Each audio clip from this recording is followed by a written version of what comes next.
제가 진짜 이런 말씀 드리고 싶지 않았습니다. 사부인. 하지만 사람이 기본적인 도리는 서로 해야 하잖아요. 저도요. 제 딸 귀하게 키웠습니다. 남편 뒤치다거리나 하라고 딸 여태껏 공부시키고 가르쳤겠냐고요. 아니, 갑자기 대체 무슨 말씀이신지 이해가 안 되는데, 제 아들이 뭐 실수라도 했다는 말씀이세요? 아니, 여태 아무것도 모르고 계셨어요? 사위라는 녀석이 집에 오면 손 하나 까딱하지 않고 하나부터 열까지 다 아내가 해주기만 바란다는데 대체 자식을 어떻게 키우신 겁니까? 어떻게 부부가 같이 살면서 집안일을 하나도 하지 않을 수가 있습니까? 요즘 세상에? 귀를 찌르는 사부인의 언성에 쿵하고 가슴이 내려앉는 것 같았습니다. 이것은 악몽의 시작이었습니다. 대체 무슨 일로 어머니는 사돈의 전화를 받게 된 것일까요? 안녕하세요. 사연으로 마음을 읽는 채널 마음의 라디오에 오신 것을 환영합니다. 오늘은 곱게만 키운 아들이 장가를 가서 결혼 생활이 순탄치 않아 고민인 한 어머니 사연을 소개합니다. 어떤 부모님들에게 자식은 자식 이상의 의미를 갖기도 합니다. 힘들게 얻은 자식이라서, 너무 사랑스러워서, 혹은 너무 기특해서 자식에게 무한의 애정을 쏟기도 하지요.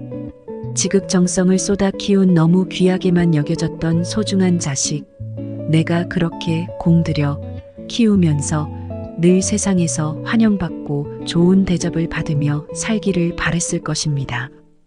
그러나 자식 농사란 늘 예상과 다른 결과를 주기에 그렇게 키운 자식이라 해도 자식이 다 컸을 때 부모가 늘 만족하는 것은 아닐 수 있습니다.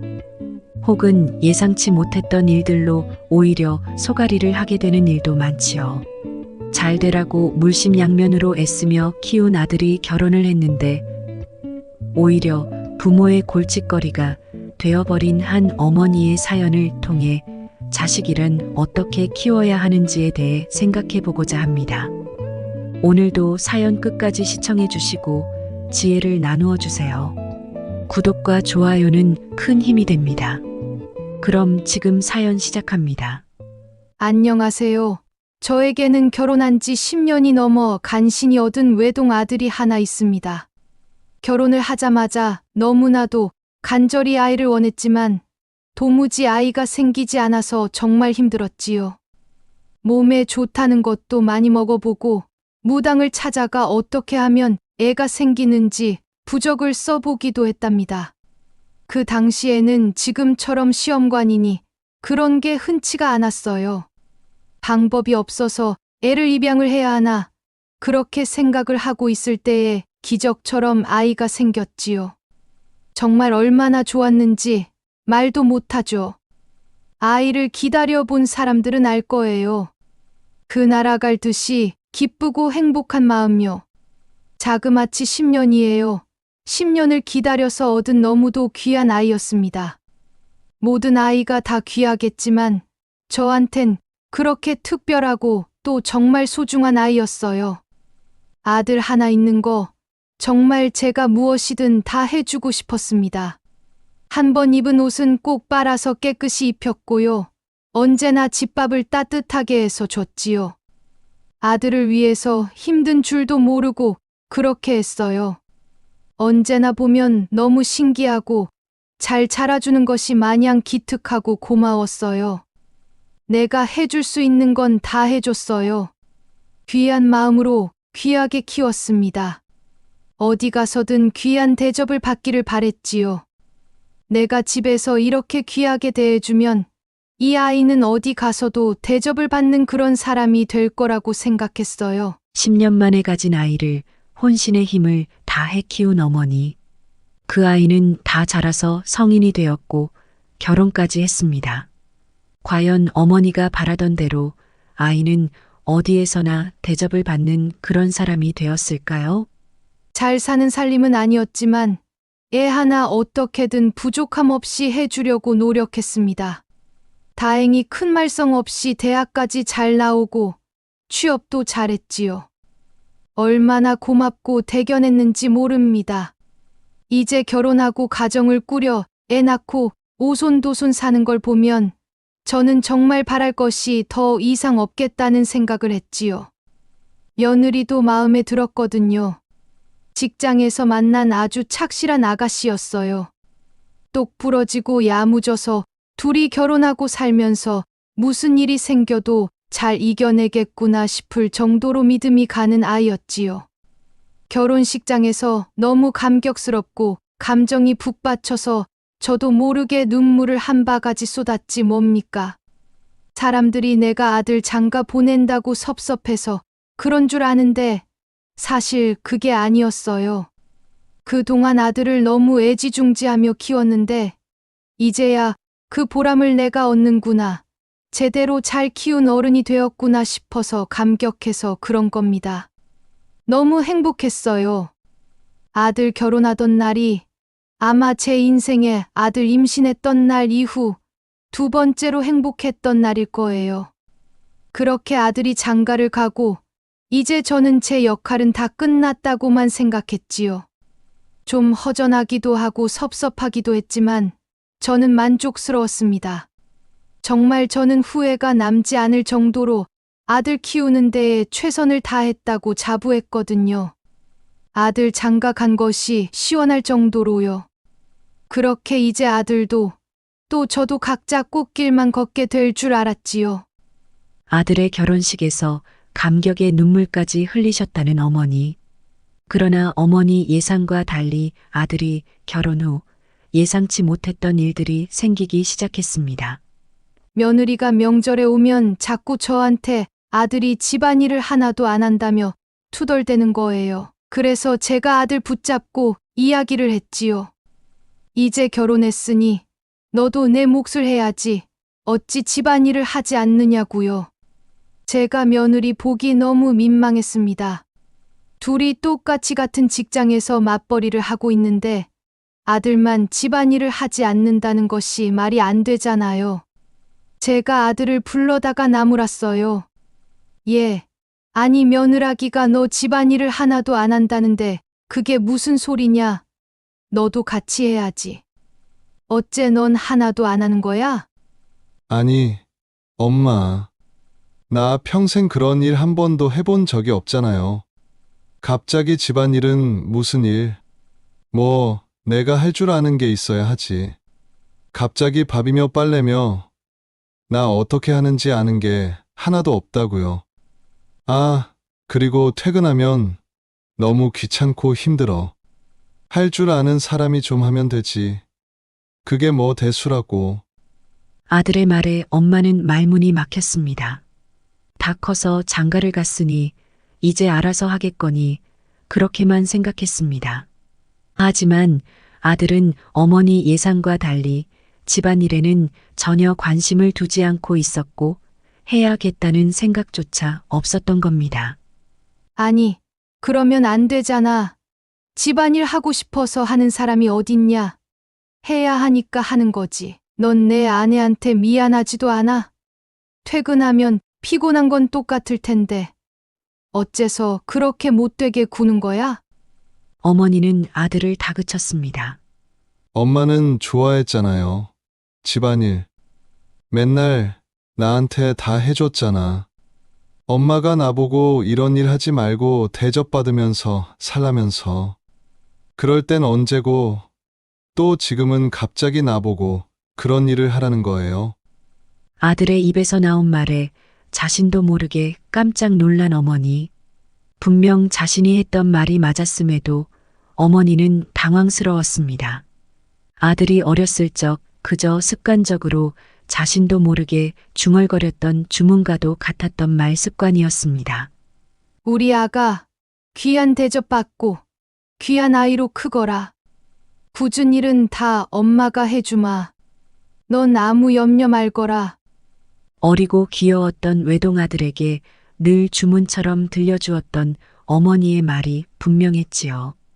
그건 그저 어머니의 바람이었습니다. 누구에게나 사랑받고 귀한 대접을 받기를 바랬습니다. 그런 마음으로 아들에게는 집에서 굳은 일을 하나도 시키지 않았습니다. 어차피 어른이 돼서 독립을 하면 다 해야 할 테니까 그 전까지는 내가 힘 닿는 데까지는 해주고 싶다는 것이 어머니 마음이었으니까요. 아들이 크면 다 알아서 잘할 줄로만 알았습니다. 어머니가 열심히 챙겨주는 걸 보면서 배워서 언젠가 필요하면 스스로 할 거라고 생각을 한 것이지요.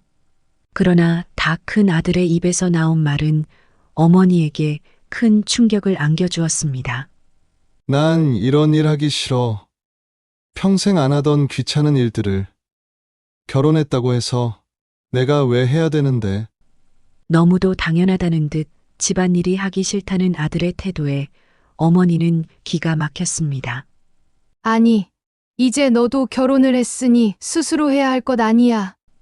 네 아내도 바쁘고 힘든데 너만 안 하면 그럼 누구 보고 그 많은 집안일을 다 하라는 거니? 아, 몰라요. 사람을 쓰던지 그럼. 아들은 차갑게 쏘아붙이더니 자리를 피해버렸습니다. 어머니는 며느리 볼 낯이 없었지요. 며느리에게 말했습니다. 아가, 내가 꼭 아들한테 잘 말할게. 미안하구나. 그렇게 명절이 끝나고 아들 내외는 신혼집으로 돌아갔습니다. 한동안 조용히 잘 지내는가 싶었는데 느닷없이 사돈댁 전화가 걸려왔습니다. 제가 진짜 이런 말씀 드리고 싶지 않았습니다. 사부인. 하지만 사람이 기본적인 도리는 서로 해야 하잖아요. 저도요. 제 딸 귀하게 키웠습니다. 남편 뒤치다거리나 하라고 딸 여태껏 공부시키고 가르쳤겠냐고요. 사부인은 화가 무척 많이 난 듯한 목소리로 쏘아대듯 말했습니다. 어머니는 이게 무슨 상황인가 싶어 당황스러웠지요. 아니, 갑자기 대체 무슨 말씀이신지 이해가 안 되는데 제 아들이 뭐 실수라도 했다는 말씀이세요? 아니, 여태 아무것도 모르고 계셨어요? 사위라는 녀석이 집에 오면 손 하나 까딱하지 않고 하나부터 열까지 다 아내가 해주기만 바란다는데 대체 자식을 어떻게 키우신 겁니까? 어떻게 부부가 같이 살면서 남편이라는 애가 집안일을 하나도 하지 않을 수가 있습니까? 요즘 세상에? 귀를 찌르는 사부인의 언성에 쿵하고 가슴이 내려앉는 것 같았습니다. 그렇게 타이르고 말을 충분히 했다고 생각했는데 여전히 아들이 집안일을 하지 않고 아내에게 미루고 있는 모양이었습니다.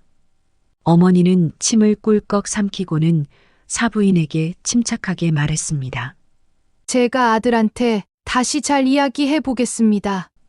심려를 끼쳐 드려 죄송하네요, 사부인. 그렇게 전화를 끊고 나서 어머니는 마음이 너무도 심란했습니다. 어머니는 아들에게 곧장 전화를 걸었지요. 아니, 예. 너 대체 요새 집에서 집안일을 아직도 하나도 안 하고 있는 거냐? 사부인이 나한테 전화를 하셔서 어떻게 이럴 수가 있냐고 엄청 화를 내셨다. 대체 어쩌고 있는 거니? 장모님도 참, 뭐 그런 거 가지고 엄마한테 전화까지 하셔? 정말 못 말린다니까. 어제 아내하고 집안일 문제로 좀 다퉜어요. 그래서 아내가 장모님한테 하소연을 좀 했나 보지. 아, 괜찮으니까 엄마는 신경 쓰지 마세요. 아들은 신경 쓰지 말라는 말만 하고는 전화를 끊었습니다. 어머니는 너무 걱정이 되었습니다. 며느리에게도 전화를 걸어보았습니다. 예, 어제 다퉜다면서. 아직도 경석이가 집안일을 전혀 안 하니? 조심스럽게 며느리 눈치를 보며 물었습니다. 어머니, 경석 씨 평소 집에서 손 하나 까딱 안 했죠?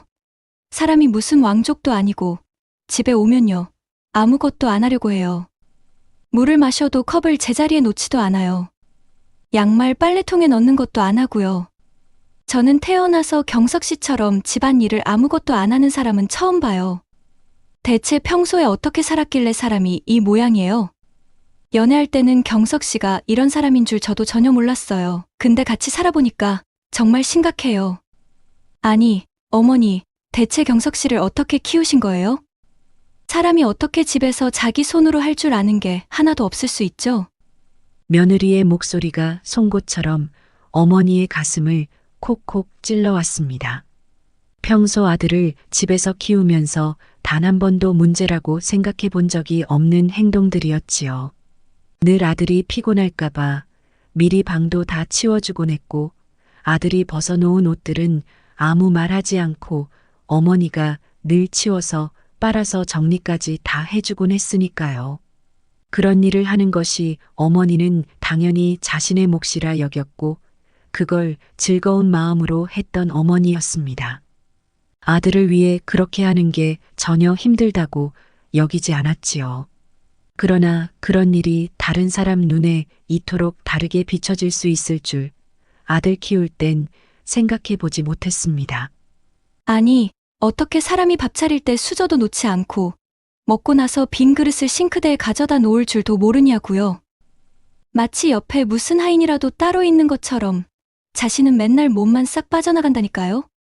아무것도 안 하고 다 저보고 하라는 소리죠. 제가 대체 무슨 죄로 이렇게 살아야 되는 건데요? 며느리의 말에 어머니는 낯이 뜨거워지는 것을 느꼈습니다.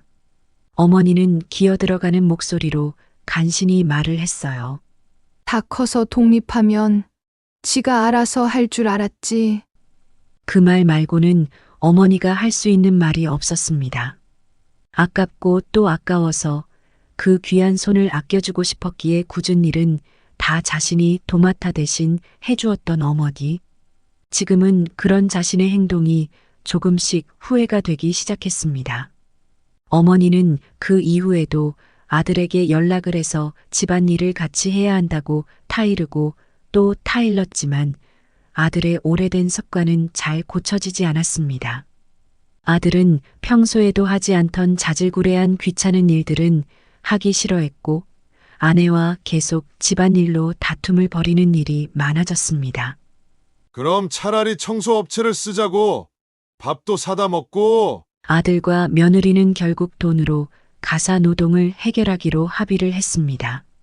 하지만 그렇게 돈을 써봐도 만족스럽지 않기는 마찬가지였습니다. 청소업체가 오는 날까지 집안은 늘 지저분한 상태였고 그 상황을 견디지 못한 아내의 스트레스는 극에 달했습니다. 사먹는 음식도 불만족스러웠지요. 자극적이고 돈도 많이 드는 식비를 감당하기 힘들어진 부부는 결국 돈으로도 가사를 해결할 수 없다는 결론에 다다랐습니다. 하지만 아들은 여전히 가사 일을 전혀 하고 싶은 마음이 없었습니다. 자신은 그런 일을 하는 게 맞지 않는다고 굳건히 믿는 탓이었습니다. 어렸을 때부터 엄마가 늘 이야기했던 대로 아들은 자신은 집안일을 하지 않는 것이 맞다고 어느 순간부터 스스로 믿게 되었던 것입니다. 집안일을 자신에게 떠넘기거나 방치하는 남편 때문에 아내는 지쳐갔습니다. 시어머니나 친정 엄마에게 하소연을 하는 것도 아무 의미가 없었지요. 남편은 온갖 귀찮은 일은 전혀 하려고 들지 않았고 아내에게 모든 가사 노동을 떠넘겼습니다. 정말 이런 인간인 줄 몰랐어. 자신을 배려하지 않고 아나무인으로 구는 남편에게 온갖 정이 다 떨어지고만 아내는 결국 큰 결심을 하게 되었습니다. 아무래도 이혼해야 되겠어. 이런 남자하고 평생을 어떻게 같이 살아. 내가 식모도 아니고. 아내는 결국 남편에게 이혼하자는 제의를 하게 되었습니다. 엄마, 지영이가 이혼을 하자는데요. 어느 날 아들의 입에서 가장 듣고 싶지 않았던 이혼이라는 단어가 나왔습니다. 그 말에 앞이 깜깜해진 어머니. 아들이 이혼을 하고 또 재혼을 한다 해도 똑같은 일이 반복될 수 있다는 암담한 생각이 들었습니다. 어머니는 이 일에 대해 자신이 책임을 져야겠다고 생각을 했습니다.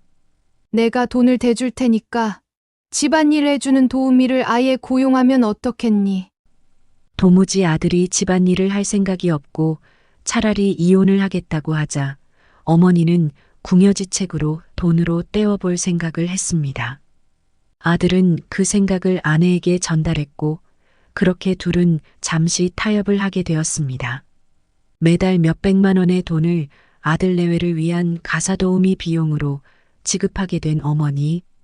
어머니는 속이 쓰렸지만 아들이 이혼하고 불행해지는 것보다는 돈을 쓰는 편이 낫다고 생각하고 매달 돈을 보태주었습니다. 하지만 이 사실을 알게 된 남편이 반대를 하고 나섰습니다. 아니, 결혼해서 나간 자식 가사 도우미 비용을 왜 우리가 내줘? 돈을 못 버는 것도 아니고 맞벌이씩이나 하는데 왜 그 돈을 당신이 내고 있냐고? 아니, 다 큰 자식이 애가 있는 것도 아닌데 자기 손으로 집안 일도 못해서 사람을 쓰겠다고? 남편은 당장 그만두라며 화를 버럭 냈습니다. 어머니는 남편이 반대를 하자 돈을 내줄 명분이 더 이상 없었지요. 아들에게 아버지가 반대를 해서 더 이상 돈을 내주지 못하니 알아서 아내와 잘 의논하라고 당부를 하는 수밖에 없었습니다. 어머니 죄송하지만 도저히 저 이 사람하고 못 살겠습니다. 저도 이제 너무 지쳤어요. 저도 똑같이 일하고 집에 오면 집안일 하기 싫은 건 피차 마찬가지잖아요. 계속 저한테 할 일들을 미루니까 이런 식으로 배우자로서 존중받지 못할 거라면 앞으로 결혼 생활을 하는 게 무슨 의미가 있을까 싶습니다. 아무래도 저희 이제 여기까지 해야 할까 봐요. 며느리는 결국 이혼을 하겠다며 연락을 해왔어요. 어머니는 일이 이렇게 된 것이 모두 자신의 탓인 것만 같았습니다. 내가 애를 그렇게 키우지만 않았어도 처음으로 아들을 애지중지 다 해주며 키운 것이 후회가 되었습니다. 어머니는 자신이 어떻게든 아들의 결혼 생활이 파국으로 가는 것을 막고 싶었습니다. 내가 어떻게든 이혼만은 막아야겠어. 남편 때문에 가사 도우미를 계속 쓸 수도 없어지자 어머니는 마음이 답답하기만 했습니다. 이혼 이야기까지 나온 상황에 아들이 갑자기 집안일을 하겠다고 나설 리가 만무했으니까요. 바람을 피우거나 노름을 한 것도 아닌데 이런 일로 이혼을 한다는 것이 황당하기만 했습니다. 어떻게 가사일로 이혼을 할 수가 있나? 도저히 아들이 바뀌지 않자 마침내 어머니는 이런 생각을 하기에 이르렀습니다. 내가 아들 집에 가서 집안일을 좀 도와줘 볼까? 그런 생각을 하게 된 어머니였습니다. 그리고 그 생각을 아들에게 전했지요. 엄마가 우리 집에서 집안일을 도와주시겠다고요? 저는 당연히 좋죠. 사실 아내는 엄마처럼 집안일을 잘하지도 못해요. 엄마처럼 음식을 잘하는 것도 아니고요.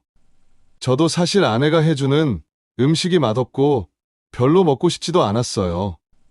엄마가 와서 해주시면 저는 너무 좋죠. 아들은 기다렸다는 듯 어머니의 요구를 덥석 받아들였습니다.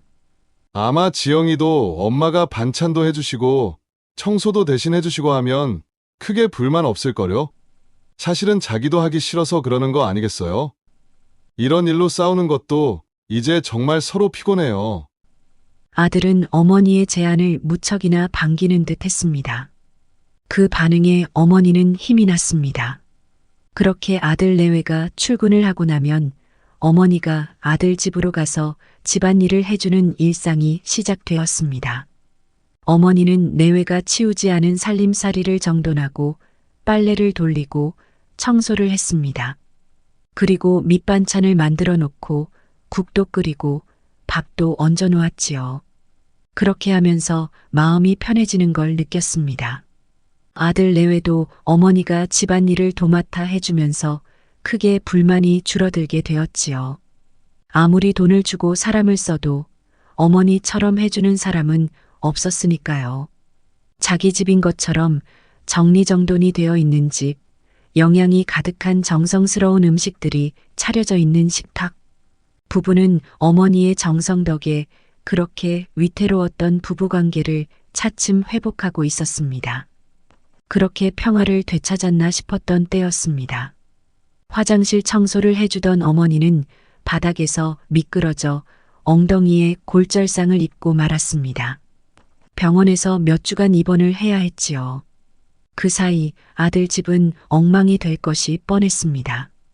몸을 다친 자신의 걱정도 제쳐두고 어머니 머릿속에는 아들 걱정뿐이었습니다.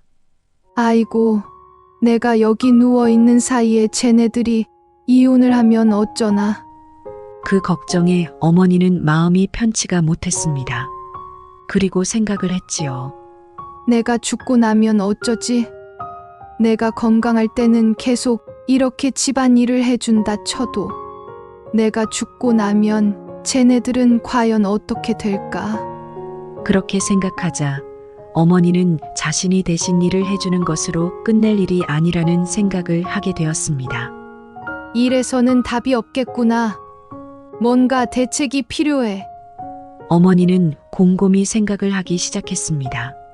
자신이 없어도 아들 내외가 서로 배려하고 잘 살아갈 수 있게 도와주려면 어떻게 해야 할까? 병원에 병문안을 온 아들에게 어머니는 한 가지 제안을 했습니다. 아들아, 엄마가 병원에서 퇴원할 때까지 네가 내 밥을 좀 지어 오너라. 예상치 못했던 어머니의 말에 아들은 크게 놀랐습니다. 아니, 엄마, 내가 밥을 어떻게 해? 그 말에 어머니는 눈을 부릅뜨고 엄하게 아들을 나무랐습니다. 난 평생 네 밥을 해줬는데 넌 아파 누워있는 엄마한테 밥도 못 해주니? 그 말에 아들은 할 말을 잃었습니다. 아니, 못하겠다는 게 아니라요. 제가 할 줄을 모르잖아요. 잘 아시면서 그래요. 투덜대는 아들이 왜 이렇게 한심해 보일까? 어머니는 그런 아들을 딱하게 바라봤습니다. 너 엄마 말 똑바로 들어라. 널 이렇게 키운 것은 엄마 잘못이야. 엄마가 널 너무 사랑하고 아낀 나머지 널 아주 덜 떨어지고 등신같이 키웠다는 걸 엄마가 이제야 깨달았어. 그러니 똑똑히 들어라. 엄마가 죽기 전에 꼭 너한테 이건 가르치고 죽어야겠다. 엄마 퇴원할 때까지 무슨 짓을 해서든 엄마 먹을 도시락을 매일 싸와. 엄마 삼시세끼 병원 밥은 못 먹겠다. 알았니? 어머니는 처음으로 아들에게 엄격하게 말했습니다. 어디 가서 사오거나 대충 때울 생각하지 마. 엄마는 서툴어도 네가 직접 한 밥 아니면 안 먹을 테니까. 요즘 세상에 자기 손으로 밥도 못 해 먹어서 이혼을 한다는 게 가당키나 하니? 다 내가 널 못 가르쳐서 생긴 일이니까 엄마가 이건 꼭 네가 밥이라도 제대로 하는 걸 봐야 나중에 눈을 편히 감을 것 같다. 늘 자상하고 따뜻하기만 했던 어머니였습니다. 그 어머니가 칼날처럼 날카롭게 벼려진 눈빛으로 아들에게 하는 말에 아들은 깜짝 놀랐지요. 어머니는 늘 아들의 비빌언덕이었습니다. 무슨 일이 생기면 늘 어머니 그늘에 가서 쉬던 아들이었지요. 아내와 문제가 생겨도 어머니에게 그 책임을 회피하고 자신이 직접 해결하려고 하지 않았습니다. 아들 인생인데도 전전긍긍하는 건 어머니 몫이었습니다. 늘 자신을 감싸주고 대신 해결해주던 어머니가 처음으로 아들에게 회초리를 들게 된 것입니다. 엄마가 무슨 반찬 좋아하는 줄은 아니? 어머니의 물음에 아들은 대답을 하지 못했습니다. 어머니는 알만하다는 표정을 지었지요. 이 아내가 뭘 좋아하는 줄은 알아? 그 말에 아들은 피식 웃으며 말했습니다. 우리 맨날 외식만 하는데 그걸 제가 어떻게 알겠어요? 걔 바깥 음식 좋아해요. 어머니는 아들의 무신경한 말에 눈을 흘겼습니다. 결혼했으면 관심을 가져주고 뭘 좋아하는지 정도는 알아야지. 넌 남편이 돼서 그런 것도 모르니? 엄마는 평생 남편하고 아들 입맛만 맞추면서 살았는데 넌 고작 그런 것도 몰라? 어머니의 꾸지람에 아들은 말을 잇지 못했습니다. 매일 도시락 하나씩 싸와. 꼭 네 손으로 직접, 알았니? 어머니의 강경한 태도에 아들은 마지못해 대답을 했습니다. 알았어요. 근데 맛 없을지도 몰라요. 아들은 자신 없는 목소리로 간신히 대답했습니다. 그래도 어머니가 소중하다는 건 알고 있고 어머니 말을 거역하지는 않았기에 다행이었지요. 아들은 귀공자처럼 대접을 받을 줄만 알았지 스스로 할 줄 아는 것이 없기는 했지만 그래도 어머니에 대한 애정이 없지는 않았나 봅니다. 자신을 위해 늘 희생하고 지극정성으로 어머니가 돌봐주었다는 사실마저도 모르는 파렴치한 아들은 아니었던 거지요. 난생 처음 보는 단호한 어머니의 말씀에 아들은 결국 어쩔 수 없이 집으로 돌아가서 부엌에 들어가 음식을 만들기 시작했습니다. 밥물도 맞출 줄을 몰라 몇 번을 실패하고 반찬도 휴대폰 유튜브 영상을 보며 열심히 만들었습니다. 엄마가 좋아하는 계란말이, 콩나물 무침, 시금치 나물. 엄마를 위해 자신이 뭔가를 한다는 사실이 생각보다 나쁘지 않았습니다. 엄마는 이런 마음으로 평생 나한테 음식을 해주셨던 걸까? 아들은 처음으로 그런 생각도 해보게 되었지요. 그렇게 몇 날 며칠 서툰 음식을 해서 병원에 가져갔습니다. 어머니는 아들이 해온 음식을 먹고 이런저런 조언을 해주셨지요. 아들은 귀찮았지만 꾹 참고 그런 어머니의 말씀을 잘 받아 적었습니다. 자신이 한 음식을 누군가 맛있게 먹어준다는 것이 생각보다 큰 기쁨이 된다는 것도 아들에게는 새로운 경험이었습니다. 아들은 경기를 일으키도록 싫어했던 집안일에 대해 스스로의 생각을 조금씩 바꾸게 되었지요. 어머니에게 한 달 가까운 시간 동안 도시락을 만들어서 배달하면서 그는 그렇게 부엌에서 요리하는 것에 익숙해지기 시작했습니다. 어느 정도의 반찬, 국 정도는 제법 잘하게 되었습니다. 그런 남편을 신기하게 바라보는 며느리였습니다. 당신도 마음 먹으니까 하잖아. 대체 여태까지 왜 그렇게 안 하려고 한 거야? 이런 일 좋아서 하는 사람이 누가 있다고. 아내의 말에 아들은 뭐라 할 말이 없었습니다. 글쎄, 그냥 엄마가 미리 다 해주니까 내가 하면 안 될 것 같고 또 해도 못할 것 같고 그래서 그런 거지. 나도 모르게 엄마가 막연히 다 해주실 거라고만 생각하면서 살았던 것 같아. 결혼을 하고 엄마가 안 계셨을 땐 무의식 중에 아내가 해야 하는 일이라고 여겼던 것 같고 그건 미안해. 아들은 마침내 자신의 행동이 무엇이 문제였는지 알게 되었습니다. 어머니께 정성 어린 도시락을 만들어 드리고 그 음식을 어머니가 잘 드시는 걸 보면서 평생 몰랐던 베푸는 법을 배우게 된 것이지요. 자신을 위해 늘 따뜻한 밥상을 차리던 어머니의 마음을 이제야 제대로 알게 된 것 같아 뭉클하기까지 했습니다. 엄마, 맛있어요? 나 이번에는 좀 잘했지? 몇 주가 지나고 아들은 자신 있는 목소리로 물었습니다. 아들이 차려온 도시락을 먹으며 어머니는 활짝 웃었습니다. 그래, 이제야 간이 제대로 맞는구나. 우리 아들, 이제 반찬도 엄마보다 잘하는 것 같네. 이제 아내한테도 좀 많이 해주고 그래. 그럼 며느라기가 아주 좋아할 거야. 그 말에 아들은 고개를 끄덕였습니다. 안 그래도 내가 시식을 해보라고 하면 맛있다고 해주더라고요. 저도 이제 집안일 좀 해요, 엄마. 예전보다 더 편안하고 밝아진 아들의 얼굴을 보며 어머니는 이제서야 마음이 놓였습니다. 이제 너희들 이혼 같은 거 안 하는 거지? 어머니는 떨리는 마음으로 아들에게 물었습니다. 네. 아마도 당분간 그럴 일은 없을 것 같아요. 어머니는 비로소 마음이 놓였습니다. 이제 며느리 볼 낯이 좀 생기는 것 같았지요. 사실 생각해보니까 집안일을 하기 싫었던 이유가 할 줄 몰라서 좀 부담이 컸던 것 같아요. 이제 제가 할 줄 알게 되니까 생각보다 별로 힘들게 느껴지지 않아요. 다 엄마 덕이죠. 고마워요, 엄마. 아들은 30이 넘어 마침내 제대로 어른이 되었나 봅니다. 그 철든 모습에 어머니는 눈물이 다 날 것만 같았지요. 남들 다 하며 사는 일을 이제야 가르쳐 준 것이 미안하고 또 후회가 되었습니다. 귀하게만 여겨서 아끼기만 했습니다. 아끼는 것만이 사랑인 줄 알았지요. 그땐 몰랐습니다. 아끼는 것이 사랑이 아니라 아들이 무엇이든 스스로 할 줄 아는 사람으로 성장하도록 가르쳤어야 했다는 것을요. 굳은 일일수록 더 가르쳤어야 했는데 힘든 일은 다 하지 않도록 곱게만 키운 자신의 책임이었습니다. 그나마 더 늦기 전에 지금이라도 가르칠 수 있어서 다행이고 또 다행이라 여겼지요. 다행히 아들의 바뀐 태도로 아들 내외는 서로 배려하면서 결혼 생활을 잘 유지할 수 있게 되었습니다.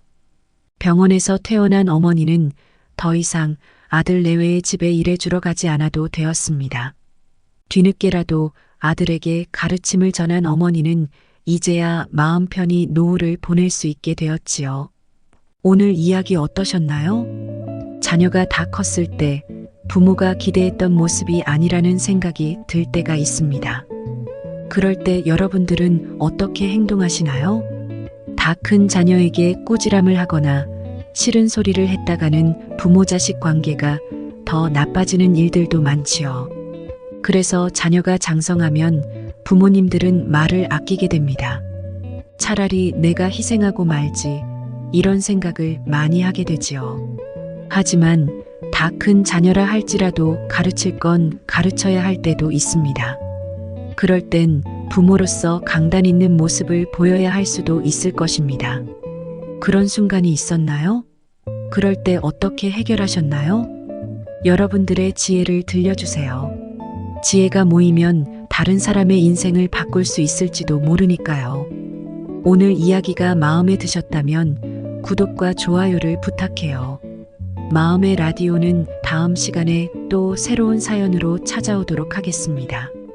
감사합니다.